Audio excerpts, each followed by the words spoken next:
আলহামদুলিল্লাহ সবকিছু ভালোভাবে শেষ হওয়ার পরে এখনো তো মাত্র সরকার আসলো, এখনই আমি বলতে পারবো না যে কেমন চলছে। তবে আমাদের তো অনেক বড় একটা আশা নিয়ে আমরা এবং অনেক প্রতীক্ষার পরে আমাদের এই ঝড় ঝাপটা, আমাদের যে মানে আমাদের যে নির্যাতন ছিল 17 বছরের এবং বড় একটা জার্নি শেষ করে সরকার আসলো। এখন আলহামদুলিল্লাহ ভালো কিছু হবে এবং শুরু অনেক ভালো করে হয়েছে। আগামী বিগত যত সরকার আসছে এবং স্বৈরাচারের আমল থেকে তো অবশ্যই আমরা একটা ফ্রিডম একটা সমাজে মানে মুখ দেখতে পাচ্ছি।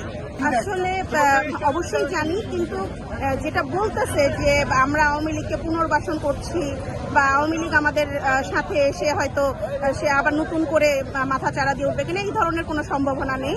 এইটা আসলে জনগণকে নিয়ে, যেহেতু আমাদের তারেক রহমান আমাদের চেয়ারম্যান বলেছিল যে আমাদের ইঞ্জিনিয়ারিং কিন্তু জনগণের রায়ে আমরা আসছি এবং জনগণের একটা বড় সাপোর্ট নিয়ে আসছি।